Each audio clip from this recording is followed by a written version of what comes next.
Olá! Sejam muito bem-vindos a mais um episódio de O Resgate de Jéssica.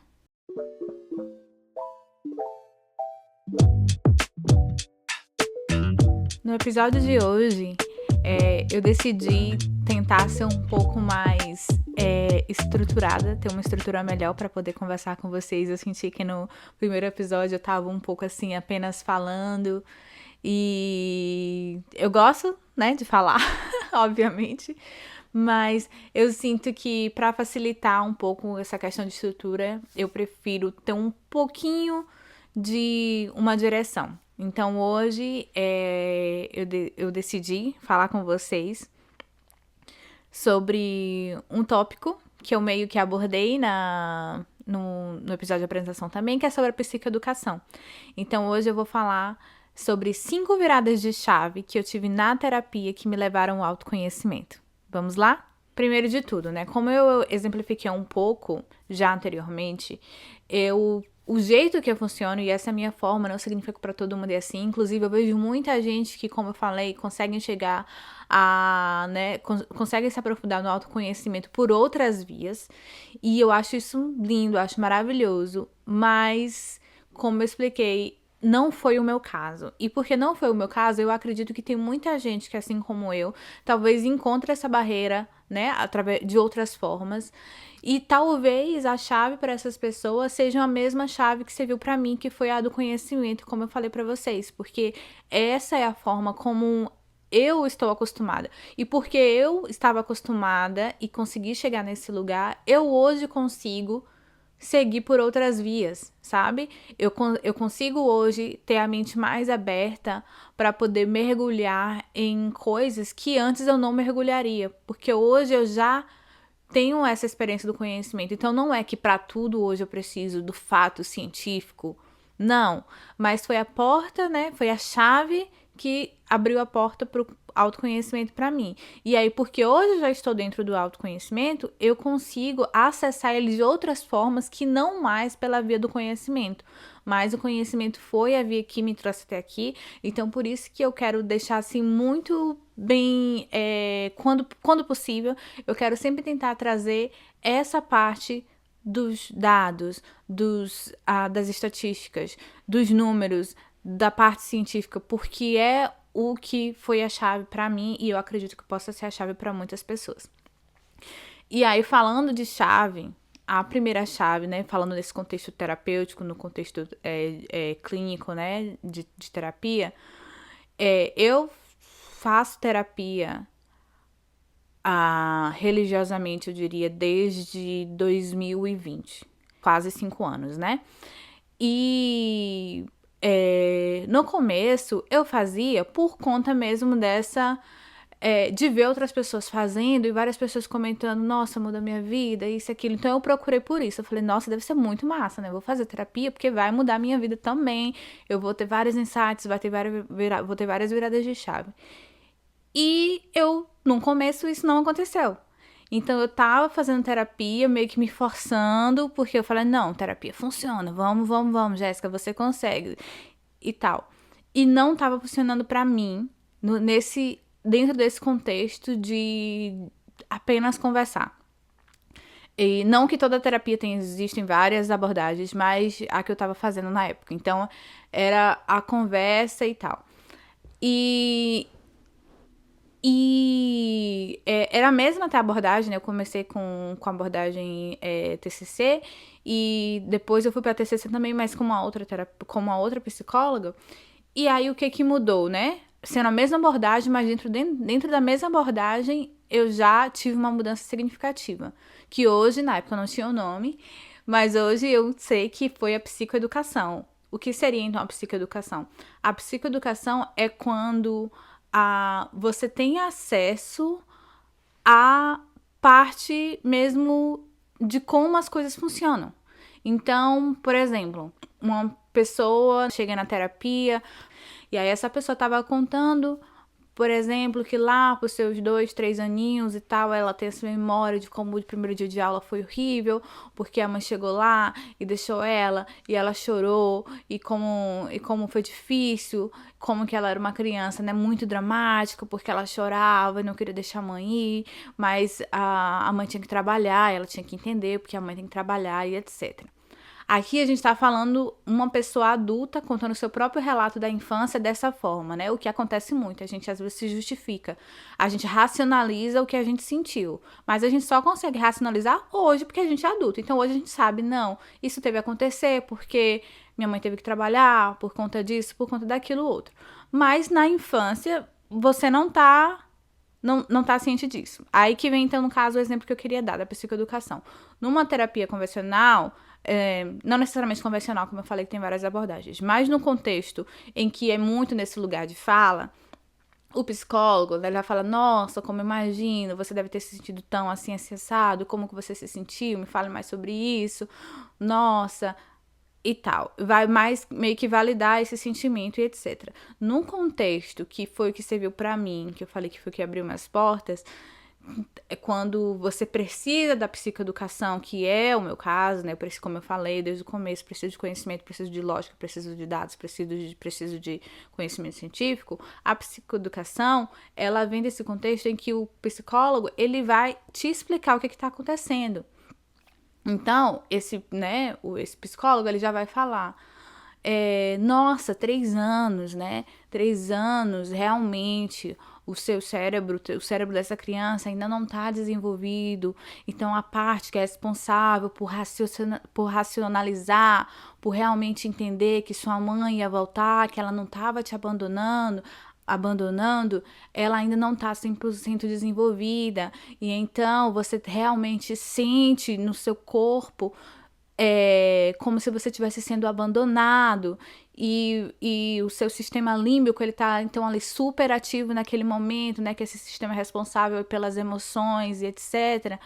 Então, realmente, você não tinha condições biológicas no seu corpo, no seu cérebro, de entender que a sua mãe ia retornar. Você se sentiu abandonado porque foi isso que aconteceu. No seu contexto, do seu mundo, você estava sendo abandonado porque você não tinha a parte do seu cérebro que entende que essa questão de tempo, que ela vai, mas volta e etc., desenvolvida ainda. Então, isso é a psicoeducação. O psicólogo, ele te imune dessas informações. Então, sai do abstrato, né? Que pra mim a conversa era abstrato. E me colocava nesse lugar de, tá, o cérebro não tem aquela parte que racionaliza, que tem lógica, que faz raciocínio, que entende as coisas ainda. Então faz sentido. Eu não chorei, né? De novo, aqui não é um exemplo meu, mas eu não chorei porque eu sou dramática. Eu não chorei porque... Eu chorei porque eu era uma criança com um cérebro ainda em desenvolvimento. E naquele meu contexto, eu estava sendo abandonada. Porque eu não tinha como entender de outra forma. Então, isso que é a psicoeducação, né? Trazer essas informações que faça essa pessoa entender como que o cérebro funciona, como que o seu corpo funciona, seja lá o que for. E aí, como eu falei, essa foi a primeira coisa na terapia que começou a fazer as fichas caírem. Então, hoje eu vou trazer para vocês 5 dessas fichas que caíram para mim durante a terapia. Número 1. A minha chave número 1 foi em relação aos hábitos. O que estava acontecendo? Nesse primeiro contexto, eu tinha começado, né, recomeçado as sessões de terapia, porque eu estava em um momento da minha vida que eu estava muito confusa em relação à minha vida profissional e etc. E aí, o que aconteceu, na verdade, foi que durante essas sessões, eu comecei a notar algo que me chamou a atenção em mim, que até então era totalmente fora do contexto meu. Como vocês já devem ter percebido até aqui, né? Eu, né, sempre fui essa pessoa do perfeccionismo, o que me traz muitas outras qualidades. E uma dessas qualidades, por exemplo, era a memória. Então, eu sempre senti, comparado a outras pessoas, que eu realmente tinha uma memória muito boa comparado a outras pessoas. Não só uma memória de saber onde as coisas estão, mas uma memória de realmente ouvir, uma memória auditiva muito boa. E uma memória de, tipo, de ter uma responsabilidade muito grande. Que aí entra naquela questão também que eu já trouxe aqui, sobre eu sentir que desde sempre eu fui uma mini adulta nessa questão de responsabilidade. Eu mesma era a pessoa que me motivava a fazer as coisas e etc. Então, eu desde pequenininha, eu mesmo queria fazer um curso, eu ia lá, me matriculava, eu ia, andava sozinha, né, tipo, às vezes, sei lá, 20 minutos, eu não faltava, não tinha isso, eu tenho que acordar cedo, não, eu não faltava. Eu mesmo tinha um senso de autorresponsabilidade muito grande. E essa sempre fui eu, então isso pra mim sempre foi uma característica muito forte. Até que durante essas sessões de terapia, eu começo a ter, assim, por semanas, vários relapsos de memória, de esquecer coisas. E aí, em uma semana especificamente, que foi essa do estopim, eu tinha esquecido uma coisa que, ao meu ver, sei que pra muita gente é comum, mas pra mim era, tipo assim, inconcebível. Eu esqueci a minha chave do lado de fora da porta. Eu entrei dentro de casa e eu não peguei a chave. Isso pra mim era algo, assim, nunca aconteceu comigo, entendeu? Nunca aconteceu comigo. Então, o fato de eu esquecer, quando eu esqueço a chave, eu sempre sei onde tá, entendeu? Então, tipo, eu sei onde tava. E aí, o fato de eu deixar na porta, pra mim, foi assim, mas não tem condições, eu devo ter deixado em outro lugar, porque eu não ia deixar a chave na porta. Mas eu entrei dentro de casa e a chave desapareceu depois disso. E aí, na verdade não, a primeira vez, o vizinho viu. Ele bateu na porta e avisou, né? Tá aqui a chave. Passa, tipo, 2 dias, eu faço a mesma coisa. Então, pra mim, muito surreal, inconcebível isso. Passou 2 dias, eu fiz a mesma coisa aí. Dessa vez, a gente perdeu mesmo a chave. Passa mais alguns dias, eu vou fazer uma viagem e tal. Quando eu tô vindo de volta, né, da viagem, voltando pra casa, aqueles aeroportos assim maiores que tem os trenzinhos. Então, eu entro no trenzinho pra ir pro meu portão. E eu simplesmente, só ao chegar no meu portão, eu percebo que eu esqueci minha mochila. Eu saí do trenzinho e esqueci a minha mochila no banco. E aí eu chorava de desespero, porque era uma coisa assim, que eu sei que pra muita gente, como eu falei, é normal, mas pra mim não era. Então eu chorava, tipo assim, como assim? Eu achava que realmente estava acontecendo alguma coisa muito séria comigo. Porque eu não esqueço as coisas, eu não esqueço nada. E aí essa sucessão de coisas. Mas eu esqueci uma mochila. Uma mochila. Pra mim foi, tipo assim, a gota d'água. E aí as coisas se resolveram, né? E etc. Mas aí vem a parte interessante, que foi quando eu fui conversar com a minha terapeuta sobre isso, né? Falando, aí eu já contei pra ela todos esses fatos. Contei pra ela, né, pra psicóloga, todos esses fatos que tinham acontecido. E aí a caída de chave é quando ela falou uma coisa muito simples. Mas que eu não sabia, eu não tinha ciência, né? Ela que trouxe a psicoeducação pra mim. Aí ela vira pra mim e fala assim, Jéssica, você considera que o que tá acontecendo tá virando um hábito? Eu falei, virou um hábito já, tá acontecendo muito, tá um hábito. Falei, confirmei ela, então deixa eu te explicar o que é um hábito. Aí tá. Aí ela, um hábito, ele só vira um hábito quando o seu cérebro está de alguma forma sendo recompensado por aquilo. Sempre tem uma recompensa no final. Por mais que você, conscientemente, você não veja, os hábitos só se tornam hábitos quando o seu cérebro está ganhando alguma coisa. E aquilo ali, na hora, eu já sabia o que era, né? E assim, eu acho que eu não falei imediatamente, mas na hora eu já sabia o que era. E na verdade, assim, foi um alívio. Porque foi uma coisa, assim, que me emocionou bastante. O que acontece, na verdade, né? Eu sempre, como eu falei, sempre tive que fazer as coisas todas sozinhas. Então, eu sempre tive que ser autorresponsável. Porque se eu não fizesse algo pra mim, não tinha a quem eu pedir socorro. Era eu e eu mesma. Então, assim, fui sair de casa aos 17 anos pra fazer faculdade. Então, assim, se eu esquecesse um material meu, não tem ninguém pra eu pedir, entendeu? Não podia esquecer. Eu sempre vivi a minha vida, eu não posso esquecer nada. Eu tenho que saber onde as coisas estão, porque, tipo, só sou eu e eu. Então, eu sempre tive que saber tudo, saber onde as coisas estão, saber que horas eu tenho que chegar, meus compromissos. Não tinha ninguém pra me acordar. Então, tipo, era sempre eu e eu. Eu sempre tive que ser muito responsável por conta disso. Se eu esquecesse, eu tava fodida. Basicamente era isso. E não tinha quem julgar, quem brigar, com quem reclamar. Era eu e eu. E nesse contexto, dessa época, dessa fase que eu tava esquecendo várias coisas, tinha algo diferente. Não era mais eu e eu. Eu tava namorando, né, hoje meu esposo. Então a gente tava num relacionamento, a gente tava namorando.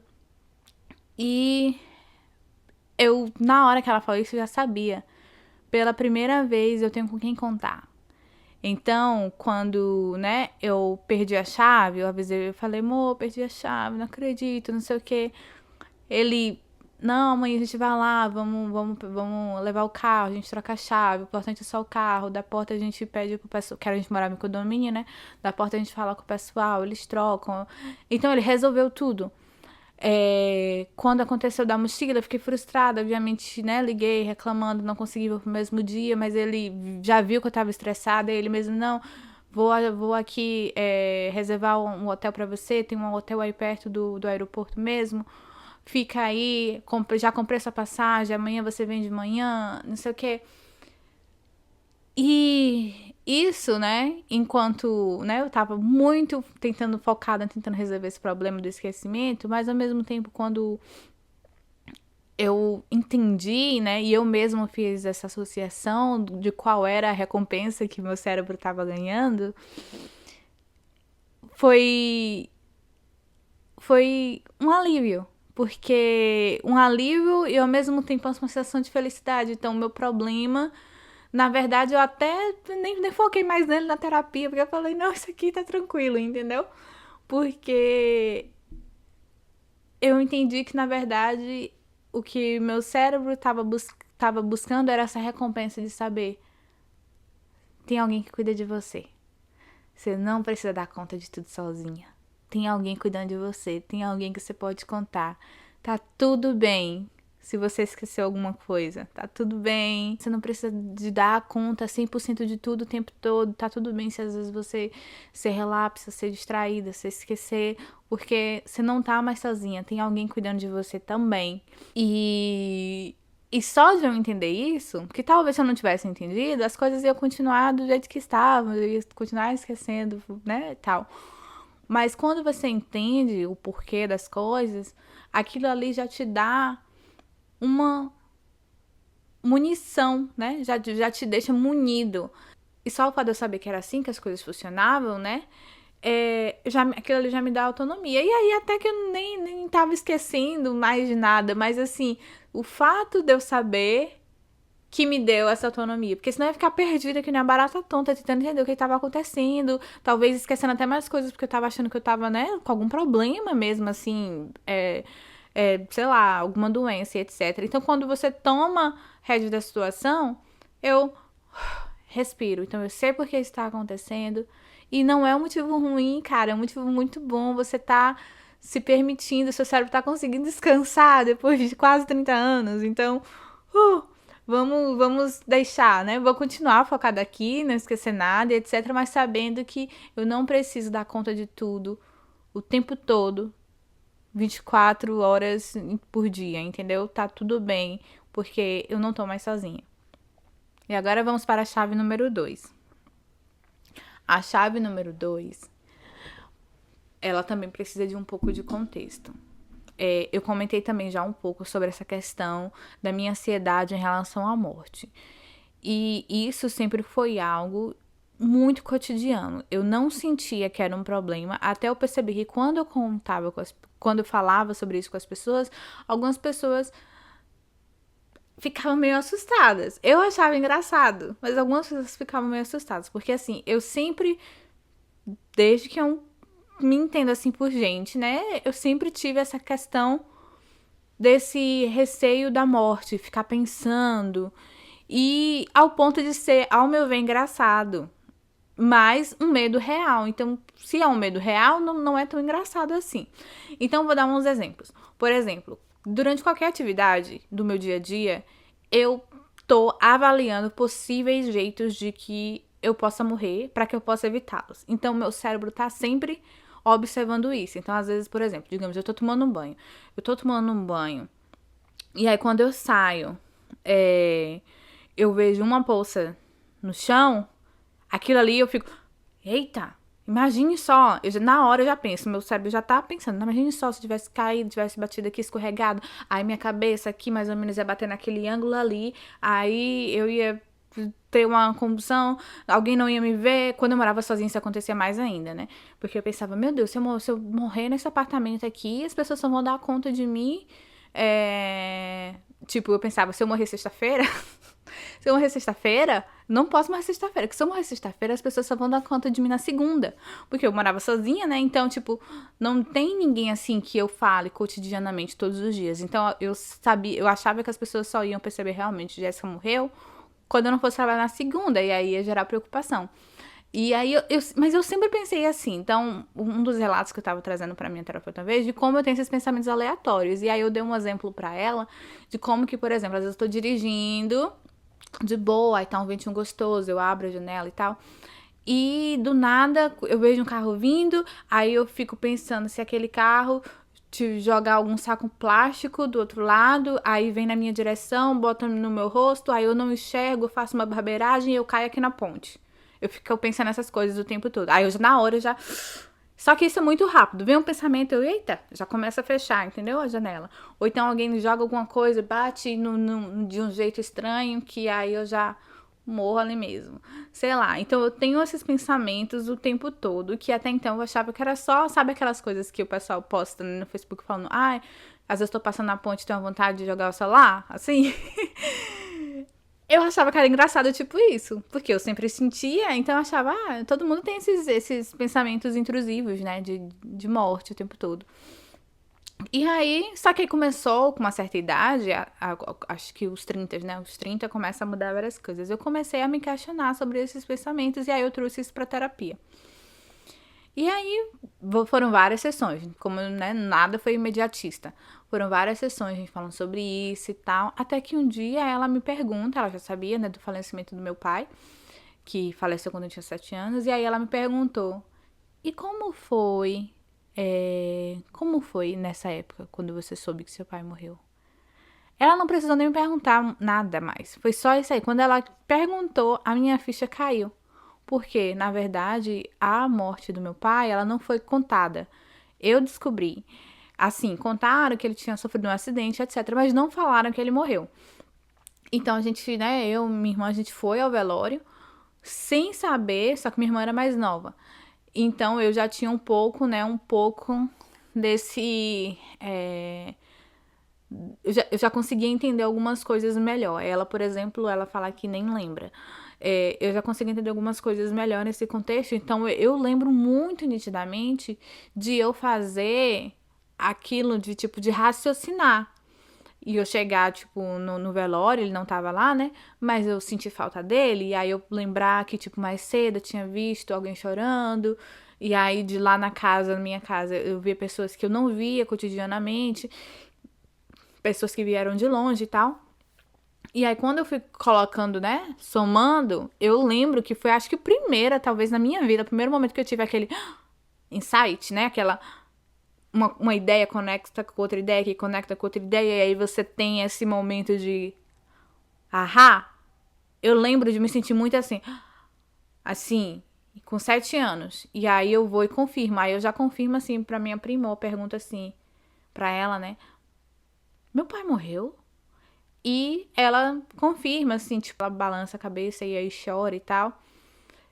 E eu nunca tinha associado que esse momento da minha infância foi um momento traumático. Pensa comigo, você perder alguém, né?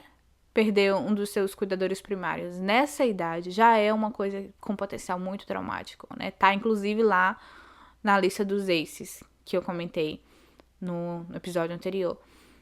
É uma coisa já com potencial traumático. Uma situação adversa.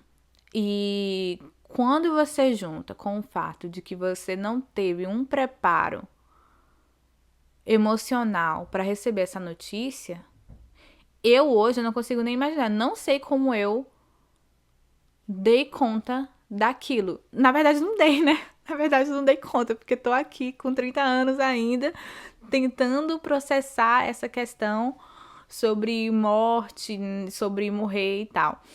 E eu percebi, né, nesses momentos, nessa época, por exemplo, dessa sessão especificamente, na hora que eu tive esse momento com a minha psicóloga, eu na hora falei, meu Deus, tu não vai acreditar em uma coisa. Porque eu sou escritora de livros infantis. E meu primeiro livro é um livro sobre morte. E é um livro sobre morte em que eu falo, né? Tem a historinha e tal. É uma menina e o pai, mas não necessariamente o pai morre, mas é inspirada na minha história. Mas eu nunca tinha me dado conta disso até aquele momento. E nesse livro, o meu objetivo com ele foi educar os pais para que eles se preparem para conversar com a morte com as crianças. E eu nunca tinha me dado conta até esse momento de que eu escrevi esse livro para minha criança de lá de 7 anos. Eu não tinha me dado conta disso. Eu me dei conta nesse momento. Então, assim, olha como às vezes as coisas são óbvias, mas quando você meio que externa, você meio que fala. Ou quando você recebe uma pergunta, como foi nesse caso, aquilo ali abre o seu mundo. Então, desde aquele momento, eu entendi, meu Deus, eu ainda não processei esse trauma da morte do meu pai. Não necessariamente a morte em si, mas o fato de eu não ter tido um amparo emocional que me preparasse para essa notícia e de eu ter que fazer os cálculos, né, no meu pequeno cérebro em desenvolvimento de uma criança de 7 anos naquela época, totalmente despreparado para entender até o que morte significa. E aí eu quero fazer um episódio só sobre morte depois, falando sobre essa questão do meu pai, porque várias coisas acontecem depois, mas não quero entrar em detalhes. Vamos ao número 3, ficha número 3. A ficha número 3 foi também, eu acabei de falar agora, né, que eu tava muito perdida nessa questão de carreira. E aí a minha psicóloga sugeriu que eu fizesse um teste vocacional. E aí esse teste vocacional era um teste longo e tal, não é esses testinhos que a gente faz online, não. Era um teste realmente, assim, robusto. E aí, na verdade, se eu não me engano, tem tempo agora, mas se eu não me engano, eles eram 5 perfis, né? E aí você pode ter um pouquinho de cada, não significa que você é um encaixoto, você pode ter um pouquinho de cada. Mas aí, conforme você vai respondendo as perguntas, eles têm os níveis hierárquicos. E aí, o que ela me orientou foi o seguinte, antes até de eu fazer o teste. Ela falou, ó, o fato de você ser bem em tal perfil não significa necessariamente que você deve buscar uma carreira nesse perfil. Significa que ali tem coisas que você gosta de fazer, ou que você é boa em fazer. E que essas coisas fazem parte da sua essência. E que para você não ser infeliz no seu trabalho, que pode ser talvez um trabalho de uma área que você tem menos pontuação, não tem problema, mas você precisa suprir essa necessidade dessas outras áreas acima. Entendeu? Então, digamos, eu vou dar um exemplo aqui chutando, não lembro exatamente quais são os perfis do teste. Exceto pelo que eu me encaixava, né? Então, vamos dar um exemplo. Digamos que o seu nível, né, de empreendedor, né, que é uma das 5 lá, empreendedorismo, uma das 5, seja o nível mais fraco seu. Não significa que você não possa empreender. Significa que para você empreender e continuar sendo feliz, né? Não e trabalhar, né, você precisa preencher a sua outra área. Então, talvez sua área seja artística. E aí, então você precisa trabalhar lá, né, das 9 às 5 empreendendo, mas você precisa suprir essa sua necessidade artística de alguma outra forma. Então, talvez você tenha um hobby, talvez você participe, talvez você vá visitar museus, talvez você precisa suprir essas necessidades porque aquela ali é da sua essência. E acabou que eu dei basicamente os meus exemplos aqui. Porque quando eu fiz esse teste, eu, né, sou da área da comunicação, eu fiz jornalismo, daí fui migrando para a área de educação parental. E aí, hoje eu escrevo, não trabalho mais como jornalista, mas tenho o meu perfil nas redes sociais, que querendo ou não é um pouco do marketing, que é a área de comunicação social e tal. Mas eu fiquei definitivamente surpresa quando eu vi que a minha área maior era a artística. Porque eu não faço absolutamente nada. E aí, pra mim, aquela foi um momento que caiu a ficha, porque eu comecei a olhar pro meu passado e eu comecei a ver que, meu Deus, gente, música sempre fez parte da minha vida. Eu compunha música desde criança. Eu fazia poemas, eu escrevia sonetos. Eu pintava. E eu, criança, eu pintava, eu gostava de arte abstrata. O que é, eu acho, né, um pouco atípico, né? Porque normalmente criança, ela quer as coisas, né, perfeitinha. Então ela quer a árvore certinha. Se já tem um garranchinho, já não tá legal. E eu lembro de pintar quadros abstratos. E eu gostava dessa coisa da tinta. Eu era viciada naquele programa Arte Ataque que tinha no Brasil, e eu, como disciplinada que sou, eu mesmo acordava, era 7 da manhã que passava na SBT, e aí eu mesmo, criança, me colocava a hora de acordar, e eu acordava para assistir, eu acordava, assistia, depois eu dormir. Então, assim, eu fiquei, assim, muito surpresa quando eu vi, né, mas depois, quando eu fui olhando para trás, eu gostava de dançar, gostava de atuar, então eu era para fazer parte da igreja, então eu pedi para ser, né, no conceito assim religioso a gente chama, no conceito da igreja evangélica a gente chama de líder de coreografia, porque basicamente é a coreógrafa. E aí eu pedi para ser coreógrafa e aí eu era. Então assim, quando eu fui olhar pro meu passado, eu falei, gente, eu sempre fui uma pessoa com perfil artístico. Mas em algum momento eu meio que abandonei. E aí quando eu vi esse teste, eu falei, ok, então eu preciso disso. Eu preciso continuar trazendo eu preciso trazer mais disso pra mim. E aí quando eu meio que descobri isso, foi também uma forma de eu começar esse meu resgate, porque eu comecei a buscar essas formas, né, que eu costumava me expressar. Nessa forma artística. E também foi meio que um aval para que eu continuasse a fazer as coisas que eu já estava fazendo, né? Como os livros, por exemplo. Que eu até então via mais como hobby, que eu falei, cara, talvez eu deva tentar investir isso como carreira mesmo, sabe? Então, foi essa. Essa foi a chave número 3. Chave número 4. A chave número 4. A chave número 4 para mim ela é um pouco assim, talvez um pouco difícil para explicar. Eu tava com uma amiga agora recentemente, passou o final de semana aqui em casa, e eu tava explicando para ela, e aí eu me vi pela primeira vez tentando explicar isso para alguém. Quando a gente fala, né, de sentimento, a gente pensa muito, já começa por aí, a gente pensa muito. A gente descreve o sentimento muito, a gente descreve as emoções, né, os sentimentos, muito desse lugar cognitivo. A gente fala como, eu me senti triste e tal. Mas a gente tem um pouco vocabulário para poder expressar a emoção, né? O que vem no seu corpo, o que acontece no seu corpo quando você sente determinada emoção. E cara, eu não sei se muita gente vai se identificar com isso, mas eu descobri recentemente que eu tava praticamente adormecida no meu corpo físico, porque eu não sentia nada. O que eu quero dizer como eu não sentia nada? Eu comecei a trazer algumas coisas para terapia sobre essa questão de como algumas pessoas me gatilhavam, às vezes sem acontecer nada. Então, as pessoas...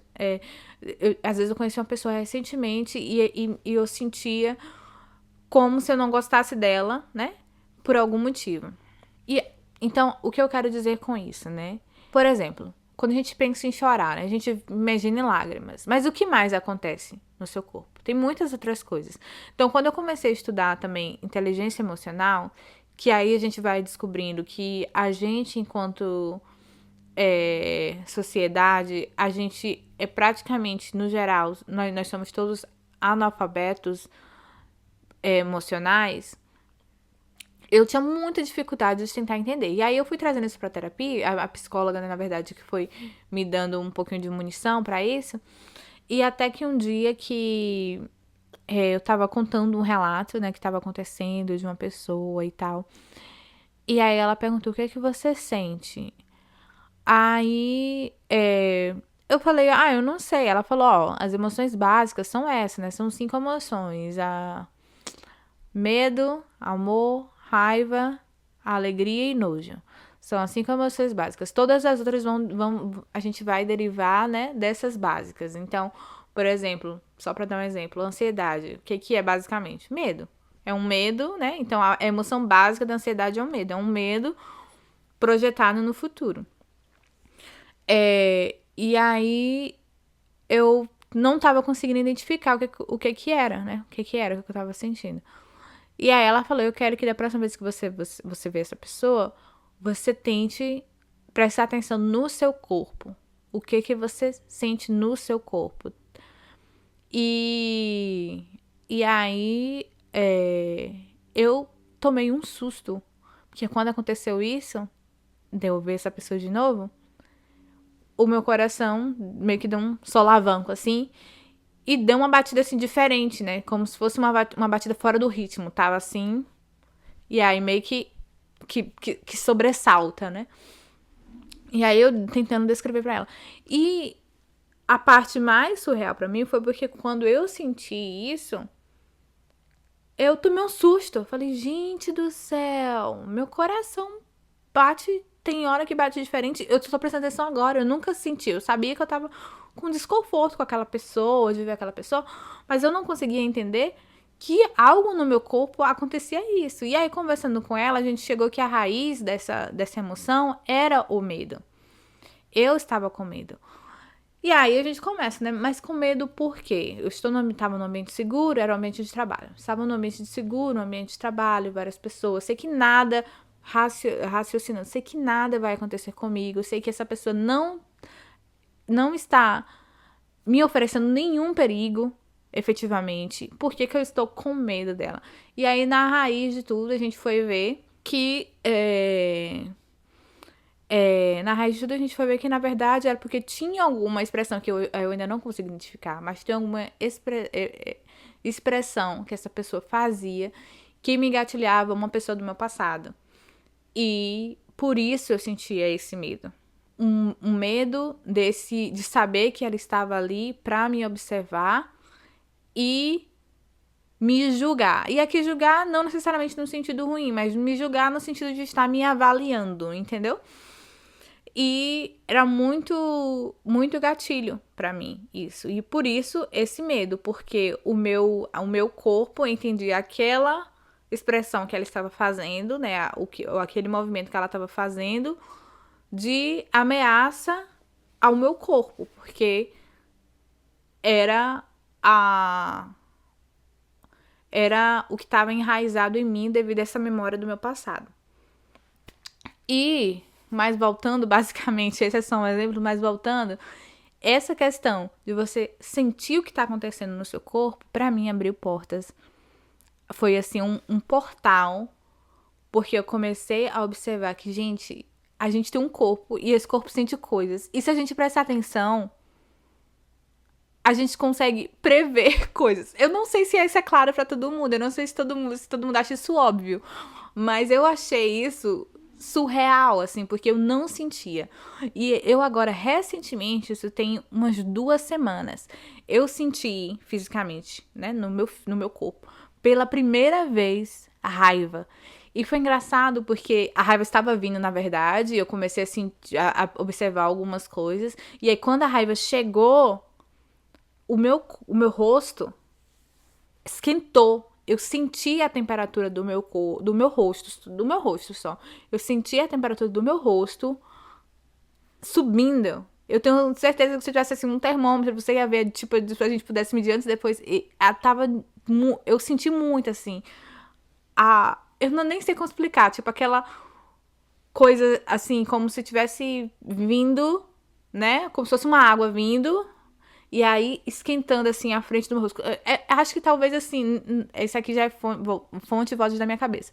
Mas é como se o sangue tivesse vindo tudo pro meu rosto, assim, de uma vez. Ele tivesse saído, assim, de vários lugares e tivesse, assim, combinado tudo aqui no meu rosto. E eu sentia essa temperatura, assim, subir no meu rosto.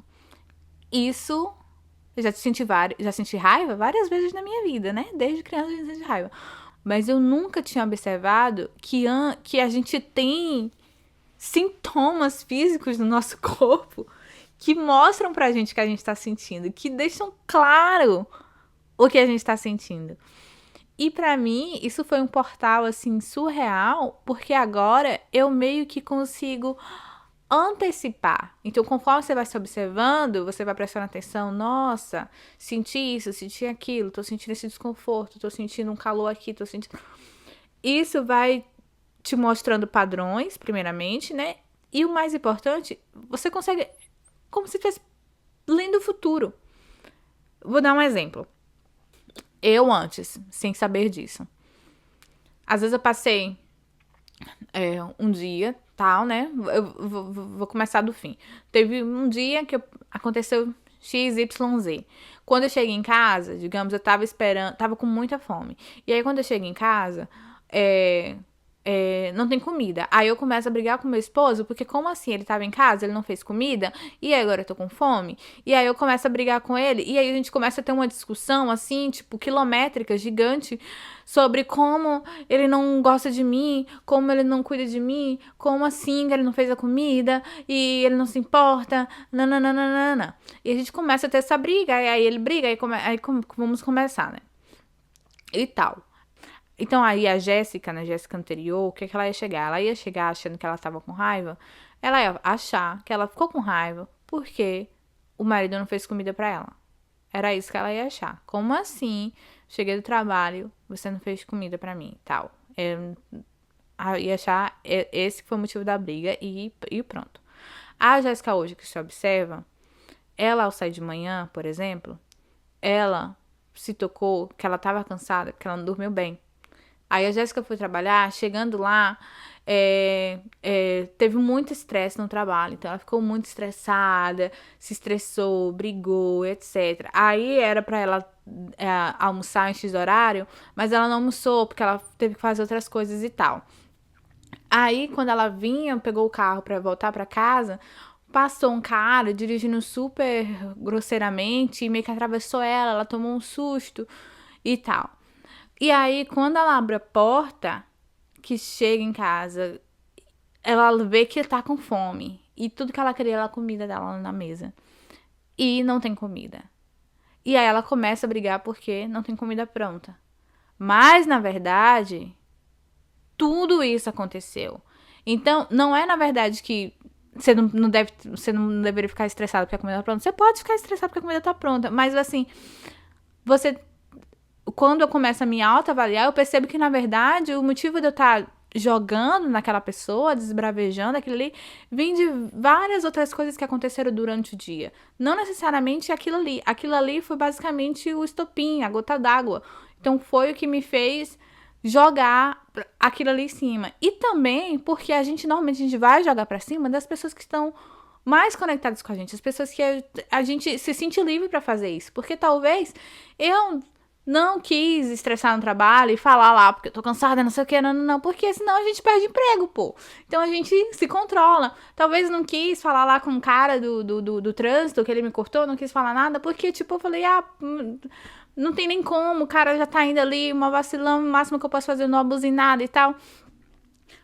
Então você vai acumulando as coisas e aí você não percebe quando você extravasa, foi por um motivo Z, mas na verdade não foi pelo Z, foi por todas as outras coisas que aconteceram antes. E eu não percebia isso muito por essa questão de eu não conseguir observar meu corpo.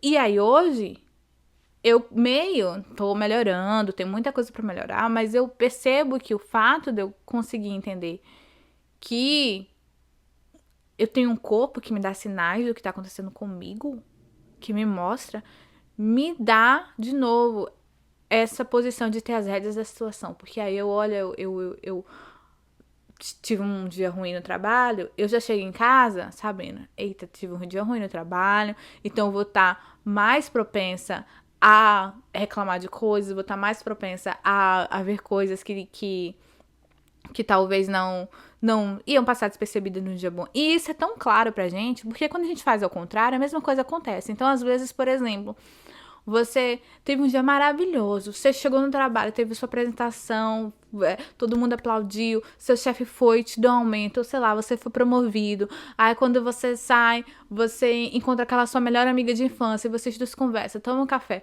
Você chega em casa, a casa está revirada, sei lá, dando exemplo, não vou exemplo da comida, não tem comida do mesmo jeito, mas você teve um dia tão bom que você nem liga, você vai fazer essa comida, ou você pede alguma coisa, você já sabe que vai estar com fome, então no caminho você para. Então a mesma coisa acontece. Então não é que a gente não pode se estressar pelas situações, a gente pode se estressar, mas a gente tem que ter consciência de que a gente tá se estressando por aquilo ali, e aí a gente se estressar no nível, porque o que acontece muito, pelo menos acontecia comigo, eu era uma pessoa que sempre fui muito calma, paciente, não reclamava, bababá, bababá, babá. Mas as pessoas que eram muito próximas de mim, normalmente minha irmã, eu sempre esbravejava nela, entendeu? E o motivo de eu esbravejar nela não necessariamente era porque o que aconteceu comigo e ela. O que acontecia briga, acontecia coisa. Mas às vezes eu senti que a gente. Às vezes eu sinto, não. Às vezes a gente se sente confortável com determinada pessoa e a gente deságua na pessoa a raiva, a angústia, o estresse de tudo antes que a gente não conseguiu, entendeu? Então a gente precisa, pelo menos, nivelar aquilo ali, dar a César o que é de César, entendeu?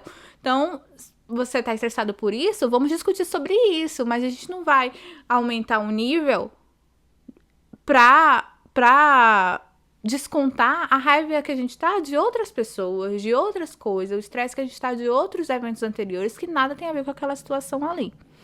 Então, essa foi a chave número 4. E vamos à última chave. A chave número 5. A chave número 5 foi algo que algumas pessoas podem até achar que é antiprofissional, porque tem muitos tabus, né, relacionados à área de psicologia, e uma das coisas que eu escuto algumas pessoas falando é como que o psicólogo tem que ser, assim, imparcial. Eu, particularmente, discordo um pouco disso. E aqui um dos exemplos que eu vou trazer do porquê eu discordo. Porque o que aconteceu numa das minhas sessões de terapia foi porque eu estava contando um caso pra ela de algo que aconteceu na minha infância. Era um caso que eu já tinha contado milhões de vezes pra várias pessoas, assim. E eu sempre contei como se fosse algo normal, como se eu estivesse falando do que eu comi no café da manhã. Foi algo assim muito tranquilo. E eu contava, as pessoas também não demonstravam muita reação. Acho que por conta muito disso também da gente meio que normalizar muitas violências e a gente achar que é normal. Quando eu comecei a contar pra ele, quando eu comecei a contar pra ela, né, desse episódio, ela começou a chorar. E eu olhando assim, eu sem entender um pouco no começo. E eu contando assim, meio que sorrindo, assim, conversando assim, menina, e aí, né? Ela pegou, aí foi isso, aquilo foi outro, e nananã, e aí, nananã. E ela começou a chorar, gente. E quando ela começou a chorar pra mim, foi como se eu pela primeira vez tivesse olhado pra aquela história de uma maneira diferente, porque foi como se eu conseguisse pela primeira vez perceber aquele relato do ponto de vista da criança, porque até então eu só percebi aquele relato do ponto de vista do adulto. E quando eu recontei essa história e eu vi a minha psicóloga chorando, eu, pela primeira vez, é como se, tipo assim, aquela história tivesse obscura, né? Tivesse, assim, muita fumaça, assim. e tal. E aí, pela primeira vez, ficou tudo claro pra mim, assim. Quando ela chorou, meio que lavou toda essa fumaça, lavou toda essa sujeira, essa poeira. E eu consegui ver a cena do ponto de vista da criança que passou por aquilo. E aí foi essa virada de chave, porque eu comecei, então, a pensar em todas as coisas, todas as minhas experiências, e eu pensar, nossa, mas eu tinha 5 anos. Mas eu só tinha 7 anos. E aí, né, obviamente, né, como a gente vai falar muito sobre isso aqui também em outros episódios, sobre essa questão de como a gente vai ficando com raiva, com angústia, porque você sente que você não foi protegida, que não te defenderam, onde estavam as pessoas, sabe? E o fato dela chorar me libertou, que eu falei, não, mas é verdade, eu era só uma criança. Então, não tem como a gente saber o que a gente sabe hoje. Não tem como a gente entender o que a gente entende hoje. Eu falo no sentido de que muitas pessoas... mas aconteceu isso, mas foi porque... no exemplo que eu dei do início, minha mãe tinha que trabalhar. Mas você era só uma criança de 3 anos se sentindo abandonada. Então, assim, foda-se a razão, porque você... Foda-se a razão racional, porque você não tinha como saber o que você sabe hoje. Você não entendia. Ok, mamãe tem que trabalhar, porque você só 3 anos. E aí a gente fica, às vezes, muito nessa coisa de, tipo assim... De querer não culpar as pessoas. Mas não significa culpar, gente. Quando a gente simplesmente assume que o que aconteceu na gente doeu na gente e dói até hoje. Primeiro que se não doesse, a gente não ia lembrar. Quando a gente lembra desses relatos, por menores que sejam, a gente lembra, né, de coisas, da forma como a pessoa falou com a gente, da forma como a pessoa gritou, da forma como a pessoa olhou, e a gente consegue lembrar, isso é uma prova, e não significa que você precisa lembrar. Tem muita coisa que a gente tá enraizado e que a gente não lembra também. Mas eu tô falando que quando a gente lembra, é um indício ainda mais forte de que aquilo impactou. Porque o nosso cérebro, o nosso cérebro, ele tá o tempo todo escaneando perigo. Então, e não significa, de novo, nosso perigo no sentido do que possa ser perigo. Então, principalmente na nossa infância, tudo que vai de encontro ao nosso relacionamento com o nosso cuidador primário, a nossa figura de apego, tudo que vai meio que fazer com que essa relação se rompa, é um perigo. É um perigo. A gente não precisa ser um perigo real, não precisa ser um leão chegando na sua casa, não precisa ser tiro no seu bairro. Qualquer coisa que vai ameaçar essa figura de apego é pro nosso cérebro um fator potencial de perigo. E a gente tá o tempo todo escaneando. Se a gente não tem um cuidador que tem essa educação, né? Por isso que eu falo muito sobre essa questão da educação parental, porque para mim é uma profissão assim revolucionária, porque eu acho que todos os pais hoje, né, independente de já terem filhos criados ou não, eles só fizeram o que eles fizeram porque eles não tiveram acesso a esse conhecimento. Eu sou muito otimista nesse sentido. Eu acho que, sei lá, 99% dos pais, das mães, eles não têm noção do dano que eles causaram. Eles não têm noção. Eu acredito nisso. Eu acredito que é muito pouco a quantidade de pessoas que realmente fizeram coisas intencionalmente porque são ruins, porque são más. Eu acho que realmente essa é uma parcela pequena. Não que não exista, mas eu acho que é uma parcela pequena. Eu acho que a maioria das pessoas, elas realmente não tiveram consciência. Por isso que eu acho que toda pessoa hoje que deseja ser mãe, que deseja ser pai, nem necessariamente que são tios, que têm crianças, que são avós, deveriam estudar desenvolvimento infantil, cérebro humano, neurociências, e não estudar, se aprofundar do jeito que, né, que nem eu lá, fui fazer pós-graduação. Não, o básico, gente. Isso de saber dos estágios de desenvolvimento do cérebro humano é o básico. A gente entender que a criança não vai, a gente entender que a nossa espécie, enquanto humano, não vai ter um córtex pré-frontal, que é a área responsável, né, por essa questão de racionalizar, de entender raciocínio, até lá os 25, 26 anos, isso é o básico. A gente entender que até aquela idade ali, a gente tá desenvolvendo, entendeu? Então tá tudo imaturo. Quanto menor a criança, menos desenvolvida. A gente entender que a criança não tem esse controle inibitório de tipo de controlar seus impulsos. Isso é o básico, a gente saber o que esperar, entendeu? Porque, do contrário, a gente vai ficar com uma criança de 2 meses e a gente quer, tipo assim, que ela comece a andar, porque é andar, meu filho, 2 meses. Sendo que, biologicamente, isso não é esperado. Então, a gente fica do mesmo tempo, na mesma coisa. Uma criança de 3 anos, a gente fica... Não, isso é birra, isso é birra, isso é birra. Tem que se controlar, não pode gritar, não pode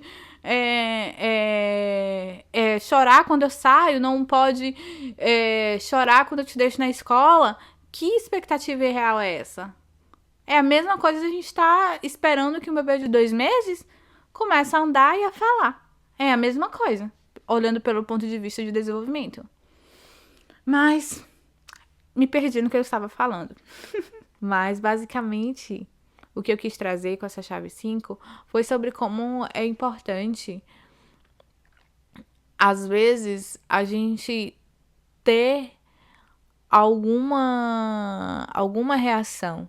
Porque por muito tempo, como eu falei, eu repeti esse relato, sem entender o dano que me causou. Quando só o fato de eu ter essa lembrança do relato já demonstraria esse dano. E foi só quando nessa sessão de terapia eu vi as lágrimas nos olhos da minha psicóloga que eu consegui olhar com mais carinho, com mais afago, com mais compaixão para o que tinha acontecido e tentar entender e conseguir entender pelo ponto de vista da minha criança, porque ela não deveria ter passado por aquilo. E eu só consegui racionalizar adulta, mas a minha criança não tinha como racionalizar. Então eu lá, nos meus 10 anos, 11 anos, eu não tinha como racionalizar aquilo. Então, eu espero que muitas pessoas, né, que estejam ouvindo, eu espero que as pessoas que escutem, né, isso, consigam olhar, conseguiu se observar para o seu passado, para as experiências do seu passado e tentar olhar com o olhar da perspectiva da criança. Tente olhar, não esqueça as justificativas, tente por um momento olhar para as coisas que aconteceram com você e talvez assim, se você tem um sobrinho, se você tem um filho, pensa assim, o que seria, né, se tivesse acontecido com seu sobrinho, com seu filho, com o seu aluno na escola, porque eu acho que isso facilita muito. Hoje, quando o fato de eu trabalhar com crianças me ajuda muito com isso, porque quando eu olho para eles eu vejo, meu Deus, é tão frágil ainda, né? Tem tanta coisa ainda para aprender, não deveria passar por isso, por aquilo outro. E isso dá um conforto e é uma forma da gente se resgatar, né? E de começar esse processo de cura, porque quando você olha para trás com compaixão pelo que aconteceu e para de normalizar e para de racionalizar e consegue finalmente admitir e reconhecer que você só era uma criança, que você não devia ter passado por aquilo, que aquilo não devia ter acontecido com você, que você deveria ser protegida, cuidada, isso te cura. Começa um processo de cura. E esse processo é muito poderoso e eu desejo que vocês consigam ir cada vez mais no seu tempo, devagar, recuperar todos esses pedacinhos de você que você deixou aí pelo caminho, sabe? Porque você merece se conhecer. E é o que eu falo, né? No meu quadrinho aqui, né? Que morte triste que deve de ser morrer sem nem se conhecer. Eu não desejo isso pra ninguém. E eu sei que a realidade de muitos quase seria a minha. A mudança veio relativamente tarde, mas eu estou feliz, estou aqui correndo contra o tempo, sabendo que é um processo, que é uma caminhada, que não tem linha de chegada, mas que eu sei que a cada dia, principalmente agora, podendo compartilhar com vocês aí, é, eu tô não só, né, me resgatando, mas quem sabe também provocando resgates por aí de várias crianças que estejam precisando ser resgatadas. É isso, gente. O episódio de hoje acaba por aqui. Lembrem-se sempre, o conhecimento direciona, mas só o amor iluminará o caminho. Muito obrigada e até a próxima.